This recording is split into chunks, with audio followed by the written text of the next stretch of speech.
Welcome to everyone to Pixar Spective episode. Welcome to everyone.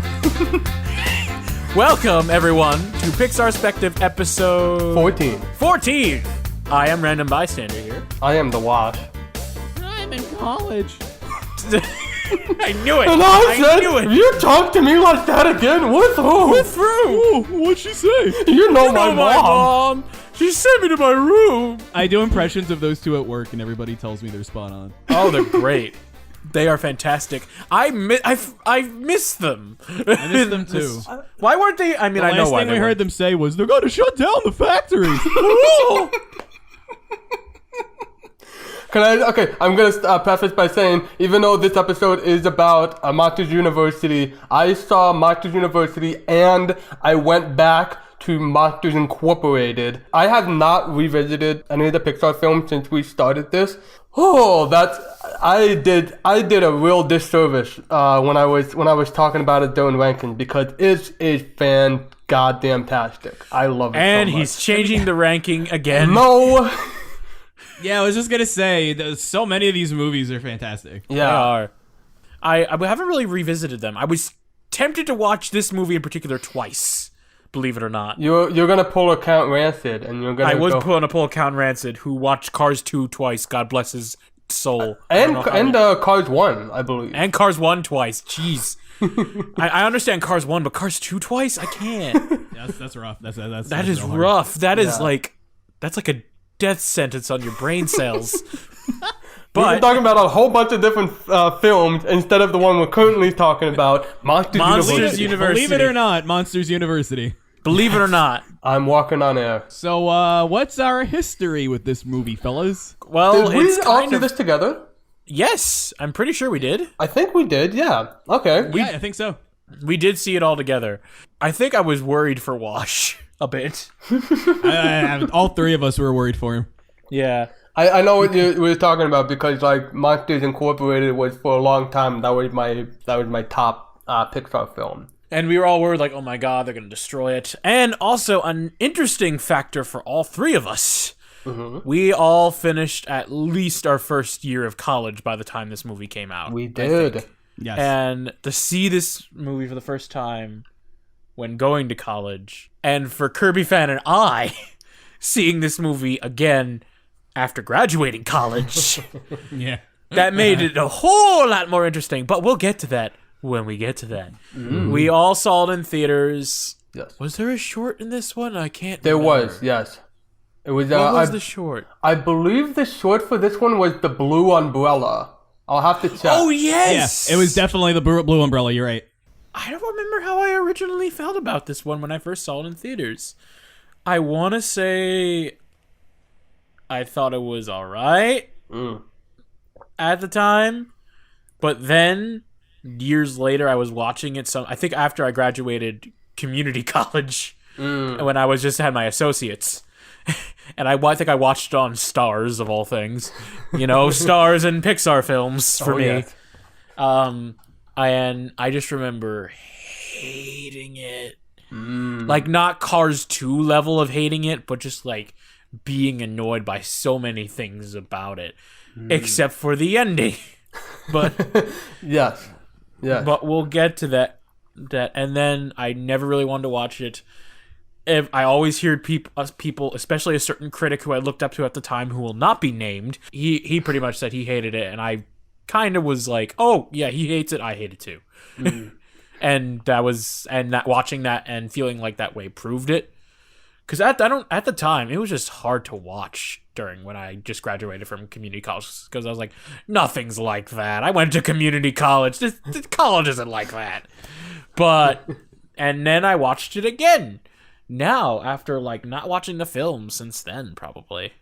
Although I do remember, did we watch it together after that? We did watch it together another time. The one thing I remember was us saying that was overall okay, and I remember Kirby fans saying this, I don't need to see this again. Yet here we are. And here we are. All right, that's my history. I know all of ours kind of blends together, but tell your story, Wash.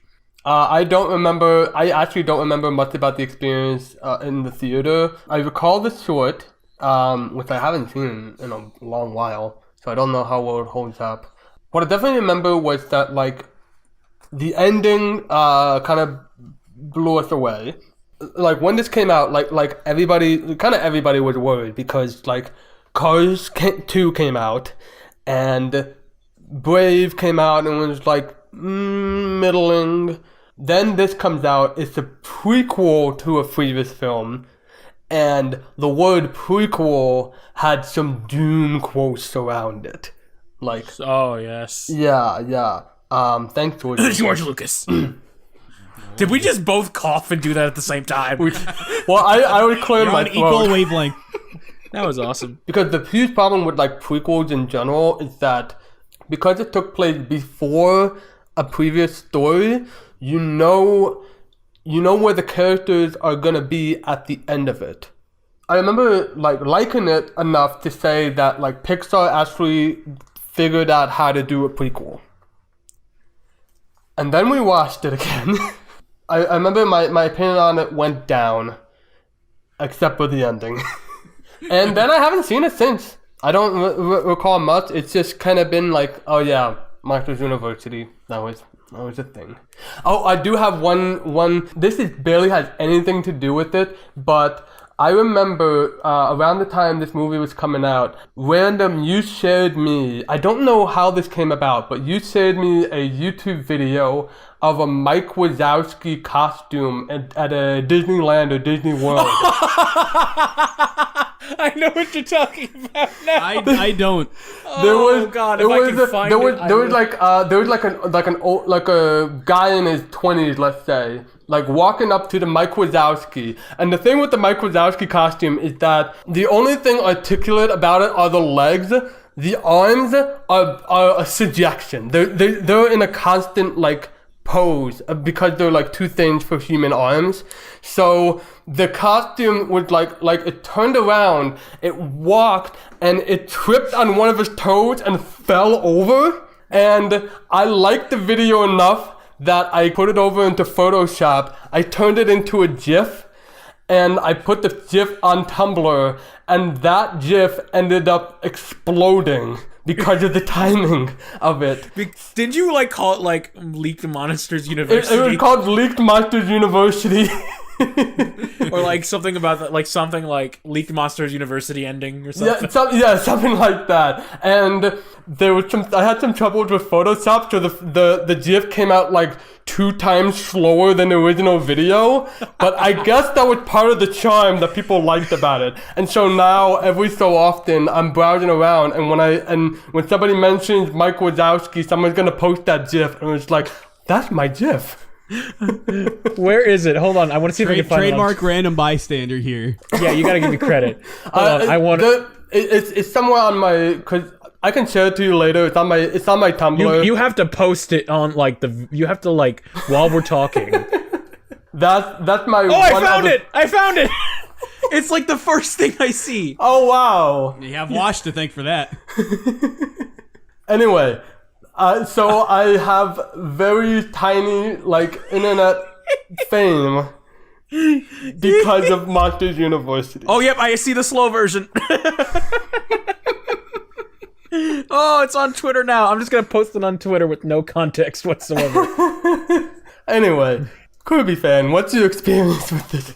Much of the very same experience as you guys had. Wash pretty much said it all when he mentioned that. I said I don't think I need to see it again. You are just a tiny bit mistaken, though. I know you don't remember this, Wash, but there was a point where me and you, without random, attempted Pixarspective again. Because the first time with all of us, that failed miserably. And then me and you attempted it again. We did Toy Story. I'm Feeling Brave was the other one, but I don't remember. And then Monsters University. That was the order. I remember this. We skipped really hard. But we got to Monsters University, and that is when I said, I don't think I need to see it again. And you went, really? When I saw it in the theater, I thought it was good. I didn't think it was great. I thought it was good. I don't remember if me and Wash saw it next, or if all 3 of us. I don't remember what the order specifically was, but this is not a movie that I was too personally attached to, because especially back then, unlike you two, I thought Monsters Inc. was tolerable. It was good. I was in that edgy phase, I guess. You were just getting out of it because you started watching Pixar films with us. Yeah, but I still remember thinking, Monsters Inc. Oh, it's a good kids movie. I don't know about me though. Maybe a little childish, not original enough or something stupid. I mean, it ripped off Monster in the Closet. It ripped off Ariel Monsters. It looks like Howie Mandel Monster. That classic. Some stupid critique of Monsters Inc. Obviously, now I adore Monsters Inc. Yeah. But, well, I guess that's a part of my Monsters University history. I watched Monsters Inc., loved it, and realized that I was going to have to watch Monsters University. At this point, it was also like obligation because we were like we've talked about in the Cars 2 episode. We ended up having like this tradition to watch all the Pixar films. I like the tradition, but other times when it's Cars 2, didn't like the tradition. But we're not. Let's talk about it. Who wants to do a plot synopsis? Like we said, this takes place however many years before Monsters Incorporated, because we don't know their exact age, but we'll say something like 10, 20 years, somewhere between that. Mike Wazowski, since when he was a little kid, has had this dream to become a scarer, to work at a plant like Monsters Incorporated and scare children. He grows up, he becomes a top-notch student, gets into Monsters University, and he's ready to go into the books and learn everything. Along the way, he meets his future friend but current acquaintance, Sully, who he does not view very kindly because he's the kid that's just gotten off easy. He's the kid that's just gotten off on the family name. And Mike needs to prove to himself that he has what it takes to become a monster. And the adventure goes on from there. Yes. And that's kind of... That's pretty good. That's pretty good. Nice and quick. Thank you. I was very, very scared about that, but I you know what? I just stopped being scared. Good. That's good. You stopped being scared. One minor detail you forgot, though. There are a lot of details I skipped over. One very minor one, though, that I just feel like bringing it up in the case of the plot synopsis. Along the way, they forgot what Monsters Incorporated was as a movie, so instead of rewatching it, they just ignored it. No, okay. I know exactly what we're talking about, so let's before we get into the characters, let's first address that elephant in the room. In Monsters Incorporated, they have an exchange, and Mike Wazowski says to Sully, "You've been jealous of my looks since the 4th grade, pal." Oh God, I forgot about that line. In the bonus features themselves, they specifically mentioned this, and they actually were going to write in that they first met each other in the 4th grade, but they had a big problem which was that, like, how do you keep that hatred going? Dan Scanlon, the director, went up to Pete Docter, and Pete Docter said, "It's fine. You can ignore the line." It's still an issue in terms of a prequel. I'm not going to doubt that. But this at least has the director's blessing. That's good. Yeah. That's not what I was specifically referring to, but it is good. What were you referring to? What were you referring to? The movie. I'm guessing you didn't like this one. Well, we don't know that yet. It's just it doesn't work as all right, well, I dropped this pretty early. I don't think it works as a prequel to Monsters Inc. necessarily, but maybe it works as a movie on its own. Let's see. Yeah. Okay. Let's talk about the characters. Mike Wazowski. There we go. I made that joke. Oh man. This is an odd one because, like, unlike in the Toy Story 3 discussion where we actually skipped over Woody and Buzz, in this case they're kind of Mike is arguably in not really a certain extent, but Mike and Sully are just kind of like fresh new characters at this point. Yeah. Yes, I agree. Like Mike is Mike is ambitious. He's determined. And the biggest change is that in Monsters Inc., he has his own things that he does, but he's willing to help Sully break the scare record. It's not, I'm gonna break the scare record. It's, I'm gonna help my best friend break the scare record. In this movie, Mike wants gung ho. Mike wants to do everything himself. Yeah. Yeah. And I'll be honest, I like that. I liked it a lot too. I liked Mike him a lot too. I liked Mike a lot here. I don't know if I liked him more in Monsters Inc., but I thought Mike was likable, and that yes. rhyme was intentional. I loved how he's so genuine. He's so earnest. Yeah. He's so likable. Like Billy this Crystal, is of course, this is the instant rebuttals to Cars 2. Like Yeah. absolutely. If you're gonna have a sequel / prequel about a secondary character, this is the way to do it. And like Yeah. Mike actually had the grounds for a movie about himself, or at least like an origin story about himself. Yeah, I mean, you could argue Mike was somewhat of a main character in Monsters Inc., but it was Sully's story, if you really Yes. think about it. But this one, it's no doubt it's Mike's story. Yeah, It's yeah. no doubt he's the main protagonist. Don't remember what episode I bought these terms up in, but whatever episode it was, the whole protagonist, deuteragonist, whatever. Oh however yes, you I know what pronounce you're it. talking about. Yeah. Yeah. In Monsters Inc., Sully would be the protagonist, Mike Deuter, and Flip Flop for Monsters U. I think it works. It does work. It does work. You don't hate the main character. Yeah, you like the main character. You actually like the main character a lot. Yeah, I liked him a lot. I liked him a lot. I liked whenever he was on screen. There was only very few points where I got annoyed at him that existed. Yeah. But even then, most of the time I saw where he was coming from. If anything, I was more annoyed at Sully at points. But I think It's not that Mike so much annoyed me, but okay, so Pixar movies always have great ways of opening. I guess Cars 2 and Bugs Life are my two exceptions, but Cars 2's was just so funny and how stupid it was. I give it the pass. But Bugs Life till now is probably the only movie that I didn't like from Pixar how it opened. Wow. That No. has changed. Yeah. Yeah. Oh Yeah. god, This, movie this was opened. this was rough. This was bad. I think what bothered me most is that the movie specifically mentioned that there were 20 students, and yet Mike still didn't end up with a partner. yeah. They went in groups of 2. There are 20 students. That's not how math works. They are just doing this so that they force you to feel bad for Mike. I hate that.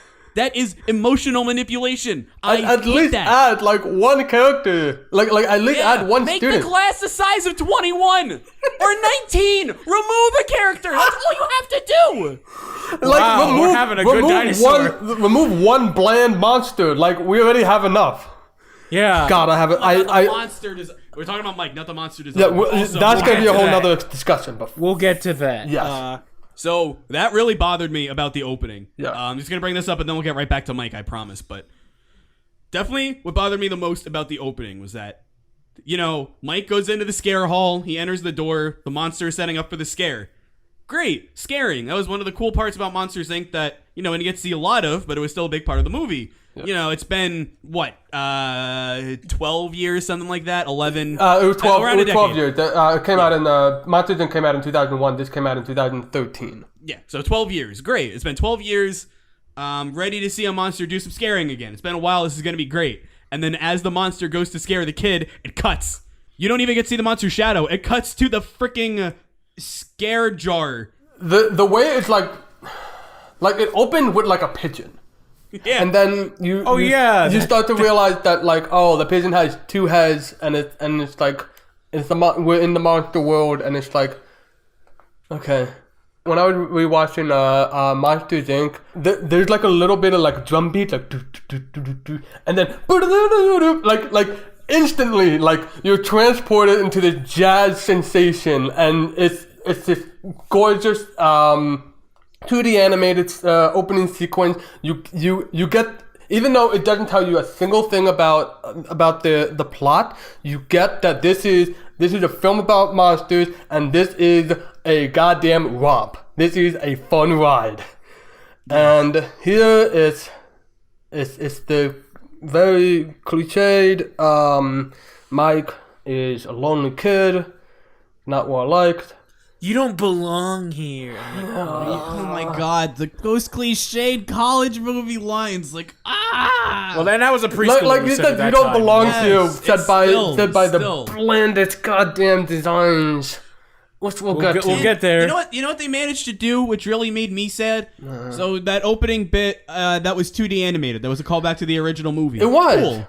Yeah, I liked it, but they got rid of what made it super cool to begin with. There's no credit integration. There's no exploration into the monster world. There's no cool, jazzy, upbeat, drum-filled slam like you were saying before.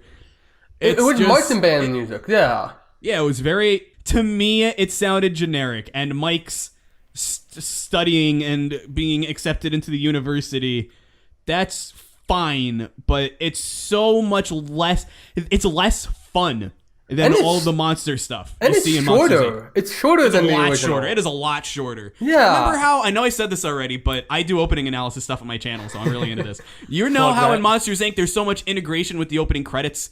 They're listing names, and the monsters are actually interacting with the text. Yes. And it actually shows the staff of the movie, and it's really cool. Yeah. This had none of that. No. It had the title of the movie, but that was it. Yeah. And it's so sad about like the marching band stuff, because overall I actually like the music in this. Especially the theme of the song, which is like a combination of like jazz and marching band, so it becomes like a big band essentially. And like when the credits were rolling, I found myself actually like humming along to the song. Like it was pretty damn fun. But that marching band music in the opening, I can't remember a thing except that it was marching band music. Yeah. That was not a great opening. I will say I laughed a lot in the general like beginning of the film. I found myself laughing a lot and feeling like, oh god. Is this movie gonna be ranked higher purely because I'm laughing at it? Maybe. And then the middle part happened, so I didn't have to worry about that. That's really funny that you say that, because I specifically have a note here that the first joke in the movie that I laughed at was almost 10.5 minutes in. I didn't laugh for over 10 minutes. And the joke that made me laugh was a stupid joke about an art club. Which oh yeah, I like that one. It was funny. I say it was stupid, but I say that in the good way. It was a very funny joke. Yeah. But that's 10.5 minutes where I was just not laughing. The thing is, I laughed kind of earlier than that, but I think the only reason I laughed was because it was Billy Crystal playing Mike again, and I just that put a smile on my face. Yeah, that made me happy, because he was just eating up the character, chewing the scenery as always. Exactly. That whole opening monologue he does is just him chewing scenery like he's eating a sub at Wawa. And like we said, he's voicing Mike, a character we all really like. Yeah, and it's like he did a fantastic job with this. Like prop to Billy Crystal. Like he put in not only like a lot of comedy, but a lot of like gravitas into this. Like good on him. Yeah, he did a lot of dramatic. His dramatic side showed with this one a lot too. Like if anything, with Monsters Inc. he was focused on comedy, but with Monsters University, it allowed him to like branch out a little bit and just like there were points where I actually felt sorry for Mike and I wanted him to succeed, and I felt really bad when he didn't or when he was struggling. That was promising, at least. That was part of what like kept me along for a lot of it was Mike himself. I can't really think of a point where I just didn't like him. I mean, there were parts that annoyed me, but overall, I never really thought, man, I don't like Mike. I never thought that. Yeah. Usually, either he did what he thought was best for himself, or he did what was funny, or what was best for Uzma Kappa. There we go. That's what it's called. Uzma Kappa, yes. Contrast this to Sully. Yes, let's talk about Sully. I liked when he finally became Sully. Until then, he was just like, oh. Yeah, like when he wasn't Sully and you're just like trying to be a jerk. Yeah. And to be fair, there were times even when he was Sully, he would flip-flop. Even in the beginning, like when he introduces himself to Mike, it's closer to actual Sully than like, because he's just like, oh, what am I doing? Name Sullivan. I can kind of see that, but it's just that like it's in the context of like, hey, you just brought a pig in my room. Buddy, why are you in my room? Your room? This is not my room. I like that. Like I said, it was right around when Sully was introduced. I was actually like enjoying like, quite a lot of it. I even enjoyed like the Randall stuff, which we'll get to soon. We will. And then Sully came up. There were a couple good stuff, and then they took it all the way to the fraternity. And that was where we got to saw the single worst villain in any Pixar film. Oh my god. I don't know if let's should we wait, hold on. We haven't talked about Sully that much though. That's true. This hasn't happened since A Bug's Life. So I just do you two remember the scene where and I have to be the one to bring this up. I'm going to be so mad at myself if it's not me, but you two know the scene where Mike and Sully and Uzma Kappa break into they don't break into Monsters Inc., but they just break into the factory so they could watch the scares. Yeah. And then Mike and Sully start to bond. Sully pouts and goes, "I've been a real jerk." Yes. That I was ready for it. I've been saying I'm a real jerk leading up to it, even in the Pixar perspective. But when it hit me, I had to pause the video and I just started laughing. And before I knew it, I was crying. Well, yes, for the first time, that came out of nowhere. For the first time since A Bug's Life, a Pixar movie broke me. Ooh, that's a good sign. I will give credit where credit is due. Bug's Life did it more than once. Monsters University was at one time. But okay. Still, I've been a real jerk. It came out of nowhere. Who wrote that line? It was so bad. And the trouble was that, like, after that, I started to enjoy Sully more. The most we ever got was that, like, he got quiet while they were watching the scares, and then they talked about, essentially baseball cards. They talked about scare cars, and then he just says, "I've been a real jerk." Like, you could have just said that, but it could have just been like, it could have been done visually. They could have been done visually. Yeah, they could have been something more to this, because before that point, Sully had called the entire fraternity a lost cause. And then he says, "I've been a real jerk." The worst part had to be, there's a scene pretty shortly after, because Mike and Sully sleep in the same room. And there's a point, they're doing a montage to kind of symbolize that they're getting to know each other a lot better and work with each other a lot better. That Sully wakes up, says it's the morning time or whatever. Mike gets up, and the room is so small that when they were first in there, they were bumping into each other and slapstick. But they've got this routine down so well that not only are they not bumping into each other, they're helping each other get ready in the morning. Yeah. And I love that. I love that it was too. Perfect. It was perfect. Honestly, it was so much better than I'm being a jerk. Or I got the quote wrong, whatever. I've been a real jerk. So have I. That's the name of this episode. I've been a Like, real you jerk. could have so easily done something like Ratatouille, when Linguini and Colette are first, paired with each other, and Colette is extremely aggressive, but slowly, like bit by bit, they warm up to each other. And you could have so easily done something like that, where they noticed that, they noticed little bonds. The ice chisels off a little more, and then you get to that point. You don't have them say the damn that shit. Show don't tell movie. Show don't tell. Which it does. It shows after it tells. This is so honestly. backwards. Like, it's weird. Once Mike and Sully work together, it almost feels like it's Monsters Inc. again. Yeah, that was what I was saying. It's like works from the start of when you see the bully and you see all that, and then once Sully gets over himself to an extent, which I'll talk about a little later. From point A to point B, I was having a really hard time going through this, and then there was that change, which is laughable, and then, okay, you know what? I'm starting to enjoy this, and then there's like the cliche stuff with the scare games, and then they go into the human world, and it's like, you know what? This is really working for me, and then it's like, oh my god, do I like this? that was me pretty much. I ended up like, wait, I like this.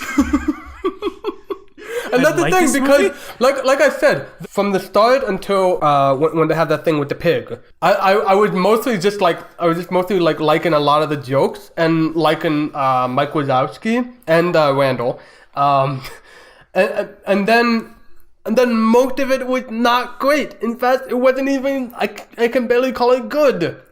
Yeah, But I liked it the was- ending a lot. No, I liked more than the ending. There were some good things about the movie that I would give it credit for. But we should address something that Kirby Fan wanted to discuss before. But first, Kirby Fan, before we address the thing you wanted to discuss before, is there anything else you wanted to address? About I guess Sully. really quick, just because before we get into the utter negative, we should discuss positive. I liked that's Randall. true. Yes, Randall. Yes. Randall was So great. okay, best joke of the movie, easy, was Randall with the glasses. Oh my god. Easily, that was the best joke. I specifically remember, like, sometime after, I think it was like when we like rewatched it, I pointed out, you know what, this suddenly explains why Randall thought that Mike Wazowski was Boo in the dark. Because my he God, can't it see. explains Yes. so much. One of many aspects where it weirdly improved on Monsters Incorporated. And honestly, Randall's a much better character in this than in Monsters Inc.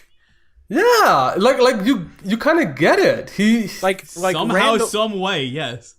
like Randall, he's just a jerk. He's just annoying. He's like another character in this movie, but he has some funny moments. But he's just a jerk. With this one, they start him off with like threatening light. Well, no. First off, they're like, "Well, I can't wait to enjoy my new friend for the rest of my life." And you Yeah. open the door, you think it's Sully. No, it's Randall. Oh God! But then he comes, and he's like, "Hey, roomie," and he's like has glasses, and it's like, "Oh my God!" I can't wait for us such to a be good best surprise. pals. and it's like they actually have like bonding together. They help each other study. They have a fun little moment where you start to see that Randall really wants to get with the cool kids because he thinks that's what college is about. And just think like that is. He put out some cupcakes and he said, "Be my pal," but the P is upside down. So he said, "Whoop, that would have been embarrassing." And then later during the pig, he's like, "Cupcake," and then Mike knocks him out, and then all the cupcakes land on him, where it just says "lame." Yes. I don't know how to feel about the. If it weren't for that, whoops, that could have been embarrassing. It wouldn't have been as funny. Yeah. Yeah, that's true. A joke with payoff. Yeah, that's very true. It's a dumb joke, but the fact that it paid off, that made it better. Which I like the humor of this movie a lot. Sometimes, like there are times where it misses the mark, but Yes. there are. Well, random. Maybe you don't think it's funny because you just don't belong here. Let's talk about him. Okay, so Worst character in this. can I say, is this the worst villain in Pixar history? I think it is. Absolutely. Like, this is bottom of the barrel in terms It's bottom of the barrel, but I'm not sure if I can call it the worst. Because Axelrod is pretty dumb. The Cars 2 one, maybe because I was just upset like everything else in the movie, but I wasn't as enraged with the Cars 2 villains as I was with the bully. Because he was so bland, and he had nothing else to it. And I'm sorry, Nathan Lane. No, not Nathan Lane. Nathan Fillion. I don't know how... Damn it. I was like, that was if it was Nathan Lane, that character would have. Oh, been a lot more he would have interesting. given this some flavor. I wish Nathan Lane voiced the bully. Yeah, it couldn't like Nathan Fillion. I'm sorry. You do some good work elsewhere. This ain't it. This ain't the no. This is. It was so. It was just like it's just the bully. It's the bully. That's nothing- literally all it is. He has a constant like raised eyebrow look, and Like he looks like he's starring in a DreamWorks film. yes, and it was just like nothing to him. Like his name, I forgot his name until somebody finally said it, and I was like, oh, I better write this down or else I'm gonna forget it again. His I name still is, don't remember his name. Me neither. I'm with you, random. I just call him the his bully. name is Johnny P. Worthington III. Yeah, I just call him the bully. He's the bully. The bully. That's all he is. And you may have the argue, oh, he's the antagonist. He has to be the driving conflict. No, that goes to Scrabble Bottom or whatever the hell her name is. Oh yeah, they Scrabble Dean's Bottom. Hard Scrabble. Hard Scrabble. That's it. I love Scrabble Bottom. Scrabble Bottom. I didn't know her name either. I didn't really care. Could you tell I didn't really like the antagonist very much? Scrabble Bottom jeans. Boots with the fur. What the fuck? The bully was looking at her. I love you, Random. I love you, Random. Anyways, Hard Scrabble was more of an antagonist and more threatening than this bully would ever be. Yes. She fell into a similar category of the bully in that she had her character archetype and pretty much just filled that. But when she said words, I didn't know what every single one of them was going to be when she was on screen after 2 seconds. Yes. Yeah, honestly. Yeah. And she did play a part in the ending, which is worth something. Yes, it is worth something. I'll say that, like, apart from the design, which is one of the few like standouts in terms of the character design, I didn't like Hard Scrabble until the ending. I feel the exact same way as you do, actually. I think her design is incredible. Yes. On par with the best of the best from Monsters Inc. even. Yeah. Maybe even better than any of the designs from either movie. She's Might be. so I'll standout. have to think on that. But her character, I'm with you. I didn't hate her, but I didn't like her all that much until the ending. Yeah, same here. And before she was just like, oh, this is the villain, kind of. Like you said, she fished a lot of the bully types. Like, her whole thing is that, like, I don't trust you. I don't believe I in don't trust you. I don't believe in you. I think you're going to fail, and I'm just going to watch you fail. Yeah. I think what bothered me the most about her, when Mike and Sully were growling at each other during the final exam, which, by the way, I just want to drop this. If I went to college and paid college loans and, college money, if I did all that, only to have the dean say, oh, if you're not up to snuff in 4 months, you're out, I'd be pissed. But they do that with, like, acting and stuff, too, so... Yeah, that's the thing. This is specifically a scaring program, so it's not like they're kicking them completely out of the school. She's still gonna get their money. Yeah, regardless. Because she's a shitty school president. Dean. She's not the Dean, president. There's Dean. a difference. Oh, okay. Fair. There is a difference. There is a difference. Yeah. I apologize. But what really, kind of started me down on the, okay, I really don't like, was when Mike and Sully were growling at each other during the final exam, which every final exam I've taken, you're not allowed to talk at all, but whatever. They were growling at each other. Sully trips over one of Mike's books, goes, whoa, whoa, whoa, whoa, whoa, and tumbles into the scare can. And because of that, she moves both Mike and Sully away without even, letting them try. And Sully, there is a very clear purpose for this. He destroyed a prized possession of hers. It was him that did it. He's the one who egged the other person on. He's the one who tripped. Everything is Sully's fault. Mike has worked hard. He has put his best effort in. He has made great improvements that professors in the university can vouch. He's likable. He's the one character in the movie at this point that you're really like, yeah, go Mike. Go Mike. You're the best, Mike. We love you, Mike. And she still doesn't give him a chance. She still sends him home. And when she first comes down and picks up the broken scare can, whatever they're called, Sully's like, oh, it was an accident or whatever. But you genuinely, and when Mike says, I'm so sorry, you hear in his voice, he feels terrible about it. Even all this, she doesn't give him the time. Because at that point, she was under the assumption that he wouldn't be scary. And I didn't like that. And especially, it's like, which became so conflicting about that stuff, because that's a major part of that, is that Mike, for as much as he studies and all that, he's just not scary. And they're like, okay, fine. That's the driving arc of all of this. But what threw me off with that was, yes, Mike Wazowski is not scary. But the big part of when they were visiting Monsters Incorporated, where they were saying that, like, every monster is different. And no monster is the same, and they all take they find their own advantages, and they find their own ways of scaring. And that was another thing that I noticed when I was rewatching Monsters Incorporated, with that they even make a point, and it becomes a major part with like Boo and Randall, that like every child is masked to their ideal monster.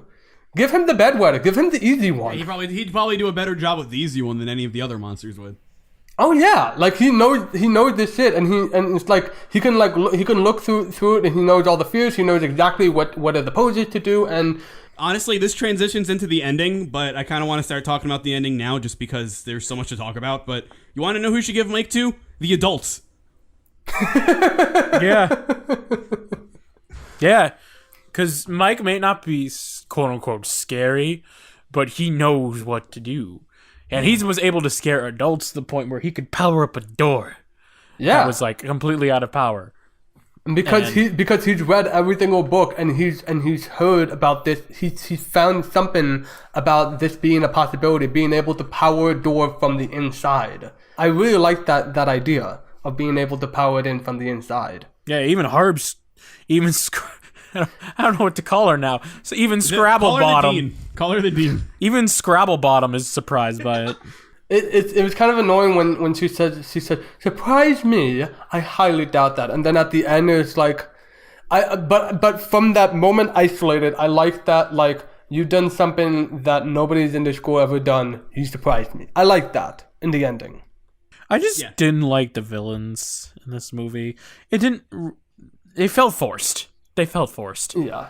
Yeah. One more Especially the forced bully. than the other, yes. Dean Hardscrabble, fine. You need to have some conflict in the movie, fine. At bare minimum, you could have done something with the bully. Something. Instead, he just has like this wily sidekick played by Bobby Moynihan. And it was Like, just make it Bobby Moynihan then. It would be funny. Yeah. Yeah, that's a good point. I didn't like Bobby Moynihan in this, but I didn't either, but yeah, would have been a lot better if he played a bigger role and wasn't a comic relief for a comically bad villain. Yeah. Even though I liked watching this better than the past, I still hated the bully. no, that has not changed. That's not and will never change. It is literally bottom of the barrel stock villain type of character. It was so bad. And there was even a point where like the bully was just like actually like invited Uzma Kappa, and he was actually like congratulating them. And it would but of course he like betrays them and like does this whole thing. And that could have just been fine. You didn't have to do that. You could have just been like, what if if he was a bully but had good sportsmanship, that probably would have made the movie 10 times better. But instead, no. From the very end, the bully even goes, when Mike's up, it's like, you don't belong here. And I'm just like, God. And it was like, what's so bad about this is that like there was no, like, if you're gonna have that sort of antagonist, have a comeuppance. All that's happened is that like at the end, like after the scare games, the bully, Johnny the bully, walks up to Sully and says, "Hey, you're back in the fraternity," and Sully like walks past them and says, "Hey, where are you going?" And he disappears. Yeah, nothing else happened. Never in the movie again. Never in the movie again. Like, that was it. If anything, our heroes get more of a comeuppance than they do. Yeah, honestly. Yeah. I don't like the bully. No one likes the bully. No one likes the bully. Did any of us like Uzma Kappa? Hit and miss. Hit and miss, yeah. More hits than misses, I will. I liked, oh my god, I don't know their names. Okay, so there's Squibbles, voiced by Peter Stone, the director of A Good Dinosaur. Wait, Scribbles? Don't you mean Squishy? No, his name is Squibbles. Oh, but his friends call him Squishy, okay. His friends call him Squishy, yeah. There's Terry and Terry. Oh, it's that? Oh. Yeah, there's Terry and Terry. There's Art, the wacky one. And there's, Don Carlton, who's the mature student. And I kind of like that idea of having a mature student, because we don't often see movies that address that. Yeah. I liked, it was basically hit and miss. Some of them had. I liked. I'll get into the end after I talk to them all. But like Don Carlton, I liked. He had a lot of. He was pretty all right. Yeah. Squishy had his moments. It was more like I like the subtle running gag of like people being constantly scared of Squishy. Like he just like shows up and just Where'd you come from? You got to work on It pays off because that's how it's shown that they got the flag in the second scare game. Yeah. And it showed how he just randomly shows up with the likes, like during his scare game portion in the finals, where he just like, you think he's one place, and then he turns, you just see like this demented face he makes. Yeah. And It's so good. oh god, he's pretty cool. Yeah. Art is probably my favorite.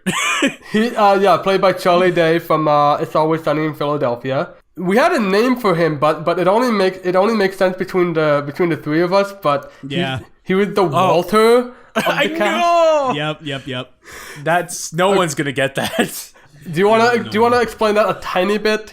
Okay, so tiny bit, because we do have to I move used to on. write plays in high school. I don't want to say the name of the play because I don't want to give away my name and stuff. But there was this character in one of the plays named Walter who was just weird and did random stuff and was only around just to be weird and say funny lines. And his name was Walter, and so every time I don't see much characters like him, but when I do, I call them Walters, and you wound up getting them to call them Walters, and Art is Walter.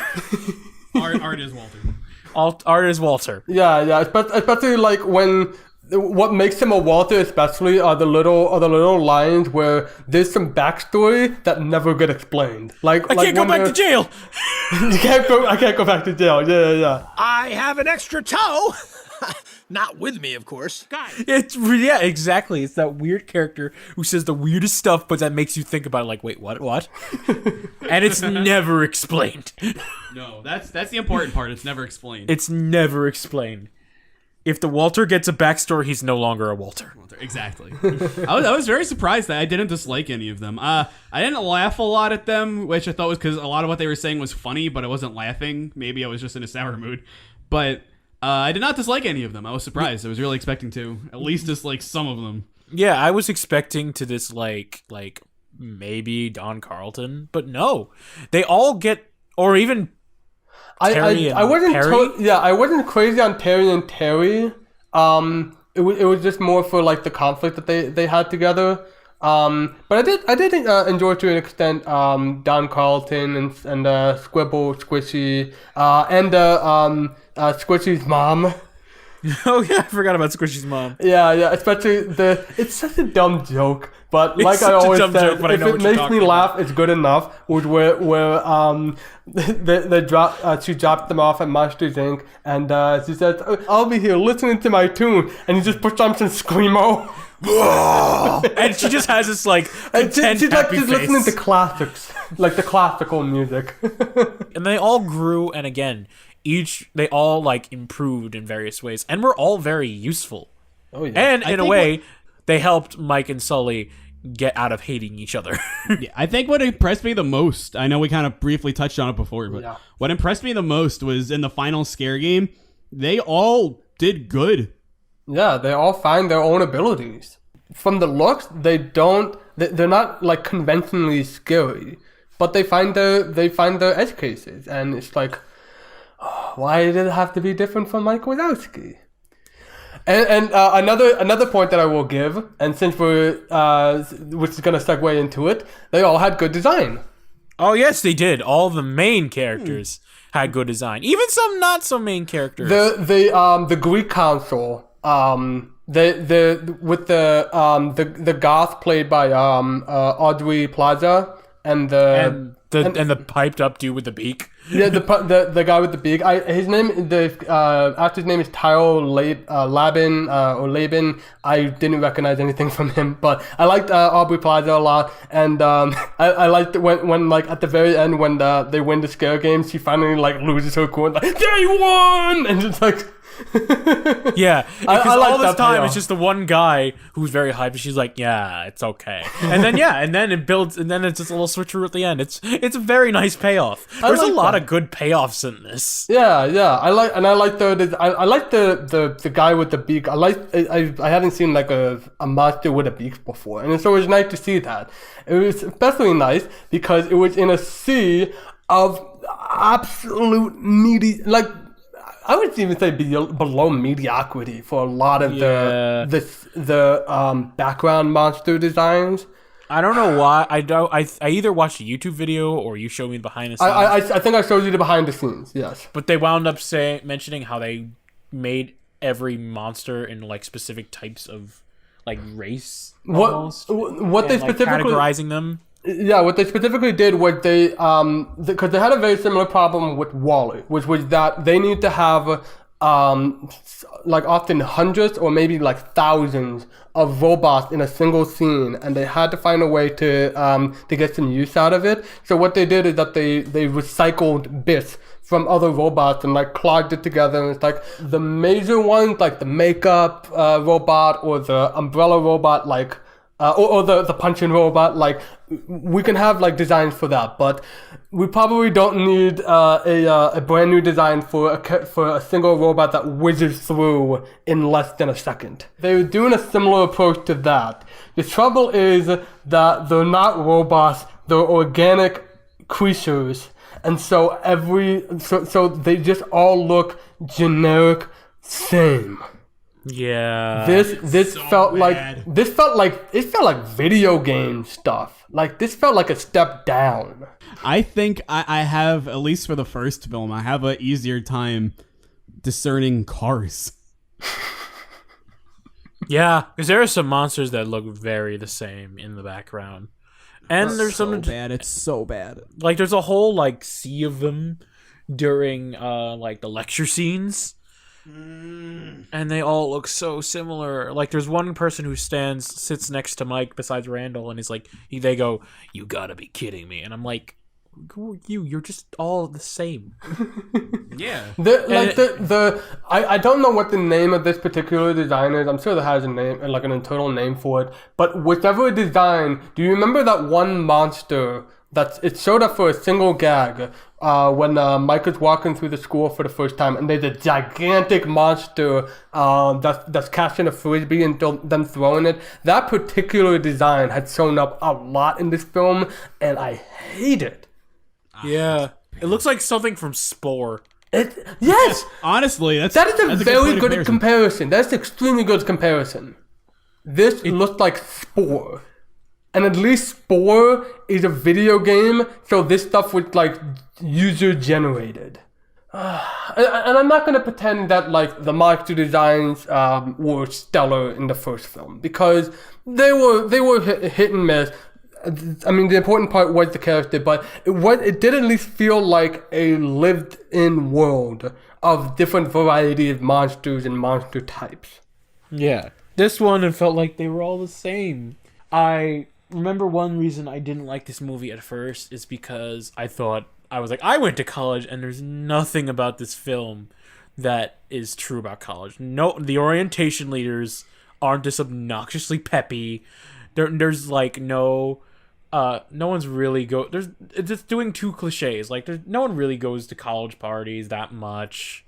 No one really like has this college pride for their college, really, because my life was just community college before, and no one and I remember like at one point they were like singing a song like, "Oh, Monsters University," blah, blah, blah. And I was like, that's so stupid. No colleges do that.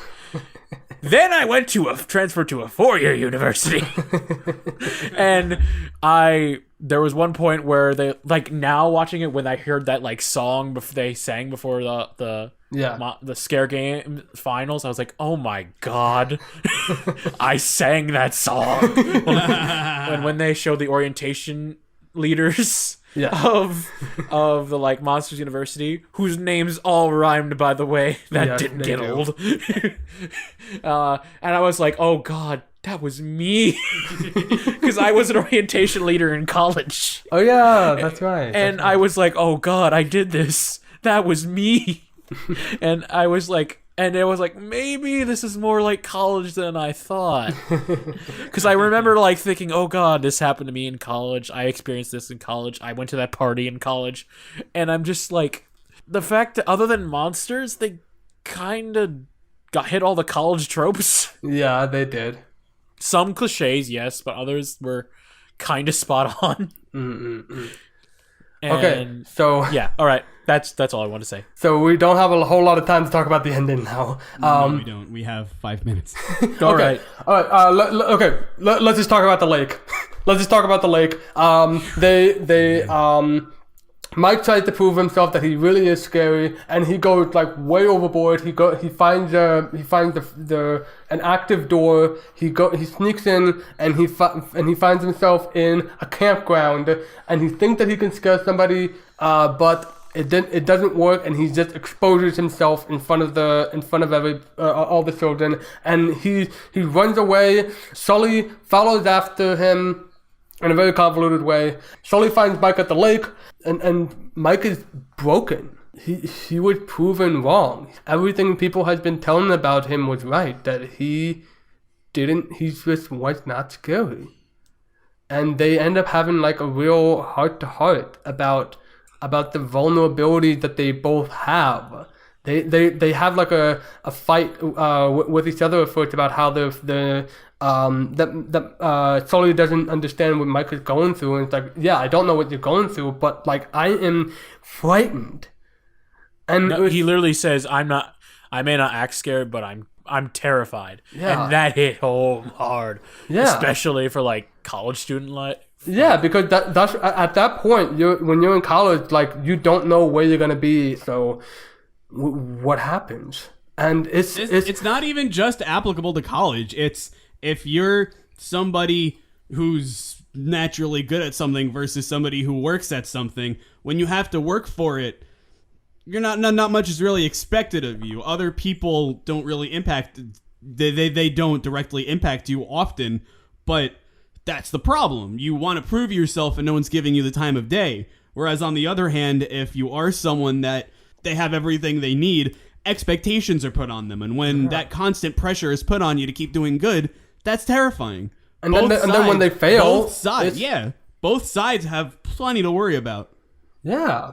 And it's like there's like genuine like vulnerability between them, and the shot of them sitting at the lake is gorgeous. Oh my god, that's out of all the things I remembered about Monsters University, that was what I remembered the most. That was shot. our main takeaway. Yeah. It's my favorite moment of the film by far. It was probably even better than the heart-to-heart moment that they had together in the North Pole. By far. In the Himalayas, but yes. In the Himalaya. Yes. Because even then, it's more like Mike gets angry at Sully. Yeah. And Sully just like, I'm going. And Mike goes, you go on your own. And then he goes. This one, they both understand each other. They both are vulnerable with each other. And that's the moment where they become...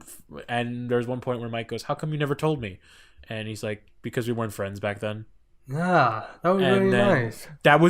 That's how you handle I've been a real jerk better. Damn. And then to make it even better, like they make their way to the camp and try to open the door. Oh no, Scrabblebottom decides not to do it and decides to turn off the power. And they work together, not just scare the way back, but to scare adults, which is something that's even was in Monsters Inc. wasn't even explored. Yeah. The concept of how cognitively adults just think so differently from children. Yeah. Of course, if you know, something falls over, a kid's gonna look over and say, "Oh, what fell?" Like, I want to know what fell. Something falls over and an adult hears it. It's what happened? What was that? What was that? You nervously walk towards it and hear scratching noise. A kid's gonna wake up, maybe think what that was. An adult hears it. They get nervous. You can gradually build to scare an adult. You don't really do that with a kid. Yeah, and there's even, like, again, another example with the doll. You just see a doll go, meh, meh, meh, meh, which reminded me of Toy Story, by the way. And then you just see her, like, hit the bed and go, meh, meh. A kid will be like, oh, poor Dolly. An adult will be like, that's terrifying. They make their way back in, but because they cheated at the game, and because they they did something extremely illegal in their world with breaking into the human world. They're expelled from they're still expelled from the school. They're about to split up, and then Sully says to Mike, I can't do this without you. I need you. I need you by my side. You've been figuring out everything for me. And then Hard Scrabblebottom comes shows up again, and she says, you did something that nobody in the school has ever done before. You surprised me. You're still expelled, but I expect to be surprised again from you two. And then it ends with them as seen in the papers that the Monsters Incorporated is hiring in the mailroom, and they work their way up from the mailroom all the way to the scare floor. And don't tamper with the mail. It can lead to punishment. It's like banishment. Best John Ratzenberg cameo in a while. Yeah, and probably the best cameo of the overall, because some of the other cameos didn't work. Roz was all right. There was nothing else. Like, if you didn't see the first film, there was nothing else to Roz. Yeah. Okay, final thoughts, everybody. Starting with Who's first? Who's first? I'll go first. This one was definitely a toughie to rank because I probably spent more like runtime not enjoying it, but the highs were high enough that they canceled out, I probably would say, most of it. Like we've always said, ending is paramount. Like, this really impressed me. The rest of it was incredibly formulaic. I even remember, like, there was a Slate article that was talking about a screenwriting book called Save the Cat that's taken over Hollywood, and brought up Monsters University as an example of a film that just followed the formula way too strictly. I remember that. Like, you have the opening image that's mirrored in the final scene. You have the false victory about the 3/4 mark. You have the all is lost moment where Mike realizes that he really isn't scary, and then you have the dark night of the soul at the lake. Like, they were going beat by beat with with this, and the middle especially suffered a ton from that because they just kept going by the numbers. That was probably a big reason why you have that terrible moment where Sully says, I've been a real jerk. Because that was the point in the movie where they needed to have the change. I think I liked it overall. But all that, I think I liked it. No, that's the thing. Is that, like, even though it was mostly formulaic, like, I liked the main character a whole lot. I really enjoyed Mike in this film. The low points were low, and the high points were really high, and it was hard for me to figure out, like, where this ended up ranking. But I think I made my decision. So let's take it to the ever so decisive random. Oh yeah, so decisive. I was expecting to hate this movie, and I wind up not hating it as much, and actually kind of liked it more than I thought I would. Don't get me wrong. There's still things about this movie that are hot garbage. Like, The Bully is the hottest garbage that was ever left on a garbage. It was on, like, a blacktop of a summer day. It was just so hot garbage. But I really wound up liking Mike as a character. I liked Sully once he became Sully, which was halfway through the movie, but still all right. Yes. I liked the ending a lot. It's so good. I liked Uzma Kappa. And I liked how they were pretty accurate with the college tropes. It was so interesting watching this movie after graduating college. I'm not gonna lie. I gotta quote Scrabblebottom and just be like, it surprised me. Because honestly, how I reacted to this movie was like how Scrabblebottom reacted to Mike. Like, at first it was like sheer horror and just like, oh my god. Kirby fan. I'm still thinking about Scrabblebottom jeans. I can't say that I'm with you two on your newfound appreciation of the film. I really did not like it. In fact, I liked it even less than I did when I was watching it back then. I would not say it is garbage. It is not a garbage movie. I'm probably not even going to go as far as to say it's a bad movie. What I will say is that there have been a lot of movies in the Pixar perspective that I haven't been the kindest to. WALL-E and Up. I feel like looking back, I wasn't generous enough to those films, but I don't know. It's probably a lot of nice stuff, just some scathing critique. But WALL-E and Up are just two great examples of movies that, as Pixar films, they might not be my favorite, but as films, I love them both. I think they are amazing movies. And Monsters University is an example of one where on the Pixar scale, I don't really like it, but on the movie scale, I don't really like it either. I think it has a very good ending, and I think it has a very good protagonist. The ending I take no issue with, but my problem with the movie having a good protagonist is that for some reason, this movie just loves just putting its protagonist through the worst situations. This movie tortures Mike, and I hated that. I hated how mean this movie was towards a character that didn't deserve it. The main character that didn't deserve it. I didn't like that. I really didn't. It made me sad. You're 100% fair in that. I cannot blame you for that. Yeah, especially with the bully. And in fact, that made me hate the bully even more. It's like, Mike doesn't deserve this. Why are you being so mean to him? Well, speaking of that, boodaloop, now it's time for the rankings. But Ranking time. before we get to the rankings, I have a change up.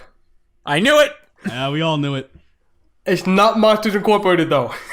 Oh, what? Really? Okay. No, Shoot. it was the thing is, it was very, very close, but I think that WALL-E ekes it out for having a stellar romantic couple.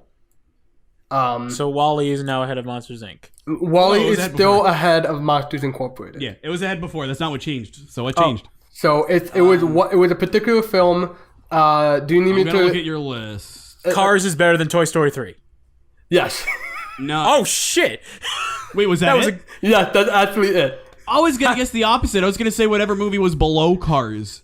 I'm looking This at is the my tier guess, list now, Will. and I'm like, are you following my lead with Toy Story 3 being worse than Cars? Because when we were doing the Brave, and I was looking at my list, and it was like, wait, I put Cars below Toy Story 3, and I'm editing the Toy Story 3 episode right now, and even though like I usually just like go from the beginning and just ran through, I like scanned through the end in the rankings and like listened to myself, and like even then I wasn't really so sure. there was even a particular point where like I made a point for Cars against Toy Story 3. So my ranking has now swapped between the two. So I no longer have the perfect symmetry of Toy Story 1, Toy Story 2, Cars, Toy Story 3. And I don't mean that against Cars. It's just that it doesn't have that Yeah, perfect no, I layout know. anymore. Yeah, I know that is a bit of a bummer. Now all of us have something that breaks it apart. Although mine is, out of the Toy Stories, mine is the most scattered-brained. Yours is Toy Story 1, Toy Story 2, Cars, Toy Story 3. If nothing else, we all have Ratatouille at third from the bottom. We still have that For now. for now. Speaking of, let's get that average ready. Yeah, so I'm not going to calculate the with the change up, but as of now, the average is from the bottom up. I'm going to scan through this real quickly. Cars 2, then A Bug's Life, then Ratatouille, then Brave, then Toy Story 3, then Toy Story 2, then Cars, then Toy Story 1, then Monsters Inc., then WALL-E, then Up, then Finding Nemo, then The Incredibles. And I will make a note that Toy Story 3 and Brave currently are tied for 9th place, which is a weird honor. But now, Well, that's going to change already. yes, that's already going to change. But Random and I both have Cars 2, and Kirby, you have A Bug's Life. So, Random, is Monsters Incorporated better than Cars 2? Yes. Okay. I agree, wholeheartedly. Kirby fan, you have A Bug's Life. Is Monsters University better than A Bug's Life? Yes. Okay. Moving on up. Random and I, we both have A Bug's Life. Kirby, you have Cars 2. I think this film is better than A Bug's Life. Kirby, is this better than Cars 2? Yes. Okay. Random, is this better than A Bug's Life? Yes. All right. Now we finally get to a point where we all have a consensus. All three of us have Ratatouille. I'll start with Random. Is this film better than Ratatouille? Yes. I agree. I think this film is better than Ratatouille. I might need to elaborate on that a tiny bit. It was mainly that I just did not like Remy enough. I really liked the main characters and didn't care for the secondary in Monsters U. I really liked the secondary and did not care for the protagonist of Ratatouille. Kirby, is this film better than Ratatouille? I'm breaking it. I'm sorry. No. Oh, I just divided again. We're divided again. All right. Elaborate. I want to know. Ratatouille has a protagonist that does bad things, and even if it isn't delivered in the best way, he's punished for his actions and has a redemption arc. Monsters University is a movie that takes pleasure in giving you a likable character, making him likable, and then punishing him for being likable. That is a very good Ratatouille is a movie that had enough cool ideas and enough fun characters. Linguini was a great time. Skinner was a great time, and it had stuff to like beyond like what Monsters U had.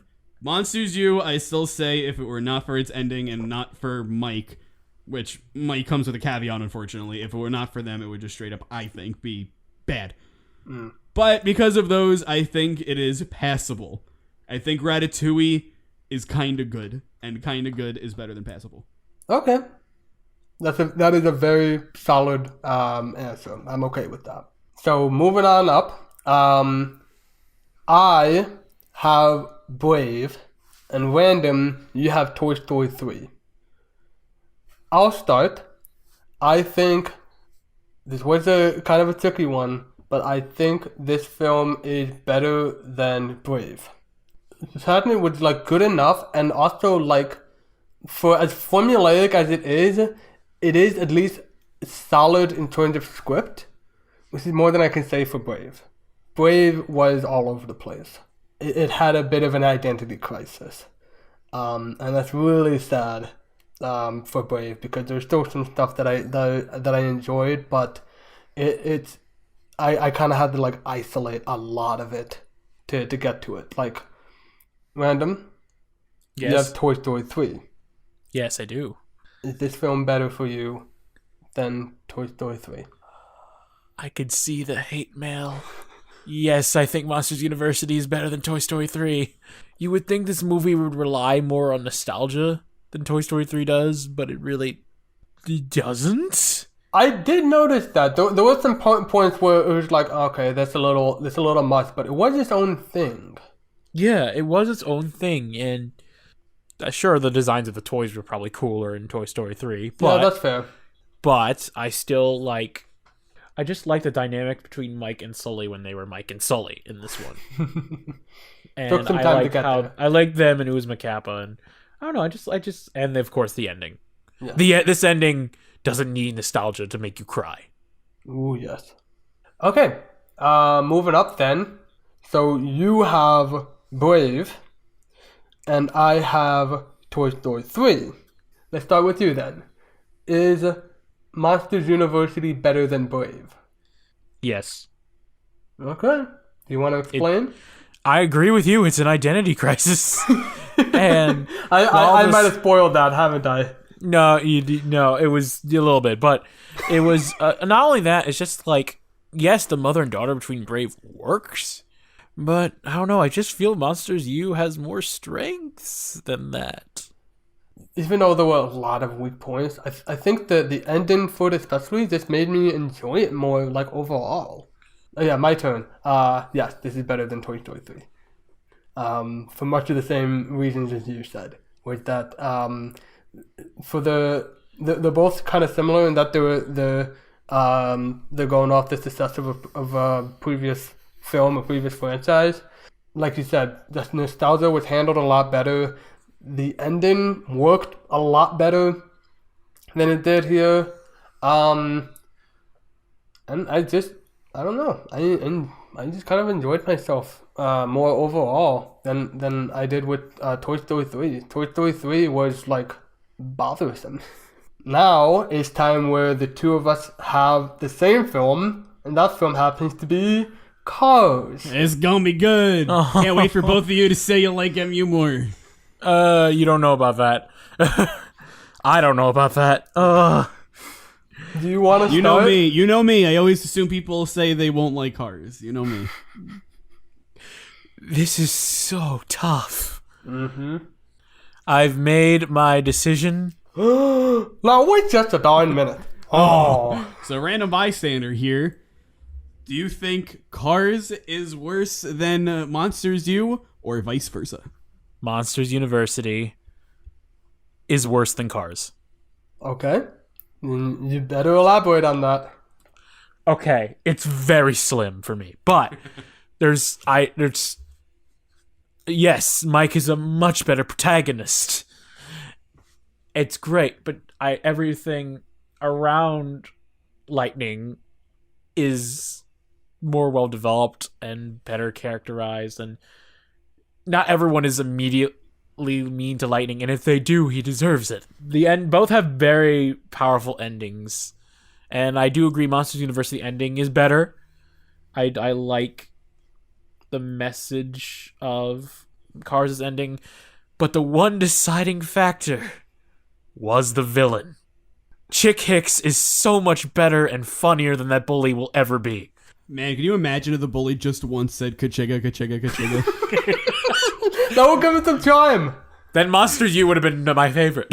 Yeah, forget up. But yeah, it was really, really tough, but it really comes down, because if it weren't for came down to I hate the bully, therefore it's not as good as Cars. And you could feel free to disagree with me, and you probably will. But as of this moment, and this may change, I may pull my own ranking bait and switch like next week. But right now, Cars is better than Monsters U. Okay. But it's so close. Your turn. Well, let me just say, I'm really annoyed because you stole my reason. It was the villain. Cars is better than Monsters University, mostly because Chick Hicks. And that's the thing, Chick Hicks is so like point by point the bully. Michael Keaton put so much charm into Chick Hicks. And it was like so much so that like we were gravely disappointed that he wasn't showing up in Cars 2.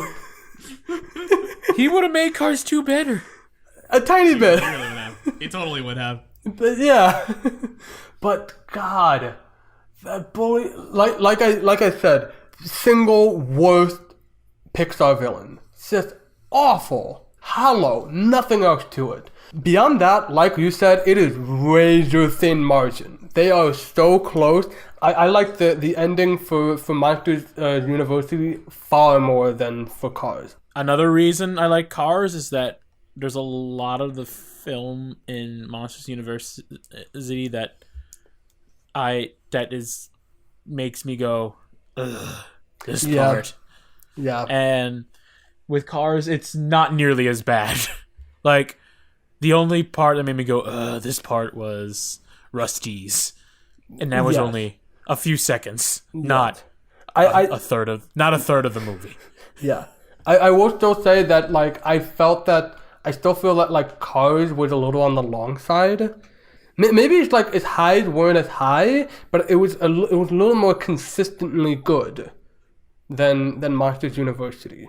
Do the math, Wash. We have our rankings here. So from the bottom up, we have Cars 2 at 25, A Bug's Life at 26, Ratatouille at 31, Toy Story 3 at 35, Brave at 36, Monsters University at 36. Oh my god. Wait, Brave and Monsters University are now tied? Toy Story 2 at 44, Cars at 47, Toy Story 1 at 48, Monsters Inc. at 51, WALL-E at 54, Up at 57, Finding Nemo at 59, Incredible at 60. There's yet another tie for 9th. Oh my god. That's pathetic. At least it's not with Toy Story 3 anymore. I wonder if I had kept that ranking, whether there would have been a 3-way tie somehow. but good lord, how is there a fight for mediocre? Because no one wants to get to that bad Pixar film tier. Yeah. Which well, you know what? we're not gonna have to deal with next episode. This is a good way to end a very rough month, because from the start of August to the very end, we've had to deal with a very low point for Pixar. And the thing is, considering how we felt before Monsters University and Toy Story 3, I don't want to say anything. Yeah. I'm gonna watch it, and then I'll know for sure. I'm scared. I'm honestly really scared. I was confident going into The Incredibles, but I was also scared. Yeah. Hey, you know what? You were scary on the outside, but on the inside, you're terrifying. That's actually a good quote, though. Yeah. And on that note, I think that's a perfect place to end it. Thanks so much for watching, folks. thank you. Indeed.